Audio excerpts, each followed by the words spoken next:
Yaku! Isang magandang buhay para sa ating lahat. Sana nasa maayos na kalagayan kayo. Tara, luto tayo ng ginataang malunggay na may tahong, di ba? Sa mga hindi nakakaalam, pwedeng lutuin ang tahong na may gata.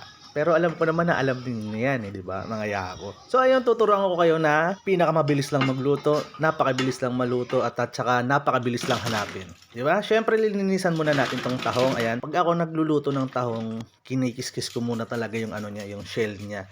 Tapos tinatanggal ko yung ano, yung alam mo yung parang ano, buhok, pati yung laman, tinatanggal din natin yun. Kasi syempre, parang ano yun eh, hindi siya natutunaw sa loob. Alam niyo na yun. So ayan, nandiyan na ang ating malunggay, hinimay na natin. So ayun, may nakita pa nga ako, 'di ba? Ayan, nakita ko. Ayan oh. Yan, maliban diyan, tapos papakuluan muna natin 'yan kasi nga hindi ko siya pwedeng igata na may shell kasi nga meron tayong malunggay, di ba? Pwede naman ninyo ganun ang gawin nyo. Siyempre, habang papakulan muna natin yung kasi nga tatanggalin natin yan. Ito, naghanda muna tayo ng mga bawang at saka sibuyas. Pwede kayo maglagay ng luya at saka kamatis luya. Ayun, pwede pala. Kamatis, ayan. So, ngayon kumulo na, ayan. Bahagya lang pagpapakulo niyan, mga yako. Siyempre, pag linagay na natin yan dyan, alam na, papalamigin muna natin. At pag napalamig na natin yan, siyempre, mga yako, ayan, pag ganyan, ganyan muna ng tubig para nga lumamig talaga. Babaklasin na natin yan isa-isa. 'Di ba? So ayun, konti lang 'to, 1 kilo lang naman 'tong binili namin kasi ilan lang naman kami dito sa ano, sa bahay. Tsaka paborito din ng aking pamangkin niyan na si Charles. Ayan, hinimay lang din natin. Ang sinasabi kong sa loob, ayan yan, yung tinatanggal ko rin yung may balahibo niyan. Kasi syempre pag magluluto tayo, meron yun dun eh. Yung iba ayaw nun. At ito, magigisa tayo mga yako. Ayan, alam naman ninyo kung paano maggisa, 'di ba? Isa sa mga masasarap din na luto dito sa tahong ay adobo.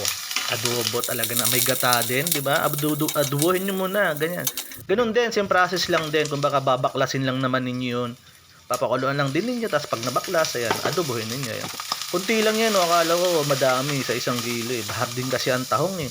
Pero pag nasa andong ka talaga sa ano, sa bagsakan yan, ay nako talaga. Sobrang solid pag ano ka, bibili ka talaga. Mapaparami ka talaga. Isa rin yan sa ano, sa masasarap na pagkain na tipid, na masustansya din, di ba? So ayun, nakita naman ninyo mga yako, naglagay na ako ng gata, at saka yung tubig na may gata, paminta, tsaka paprika. Hindi na ako naglagay ng ano diyan, ginisa mix at tsaka ano ba to?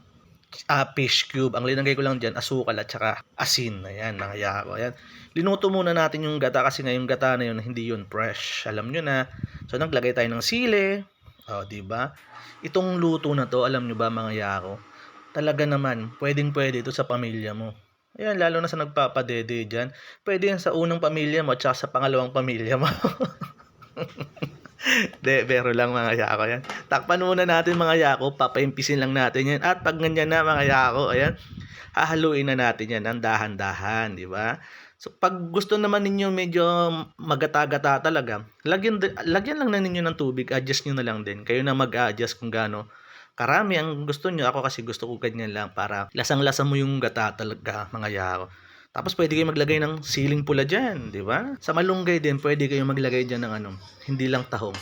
Lagi ko naman sinasabi, alam naman ninyo yun, di ba? Yung mga bagnet, mga seafoods, ayan, ganyan-ganyan. So, ayun, alam na ninyo yan, magagaling kayo, di ba mga yako, ayan. Itong luto na to, tataob ka talaga, mapaparami ka talaga lang kanin nito. Maniwala kayo mga yako. Tapos kakamay ka, di ba? Tapos kasama mo yung unang pamilya mo kumakain, no? Ay, Diyos mio, marimar, mga yako. Talaga naman. Pero dapat, nung nakaraan ko pa ito na-upload, ikaso, nanonood ako kasi ng One Piece. Kaya, di ko may edit. Linabas ko na to sa, ano, sa Reels eh. Tapos may may nagko-comment doon na, eto na, gagawin na natin. Okay, unang subo, ayan, niyako, snob, ayan.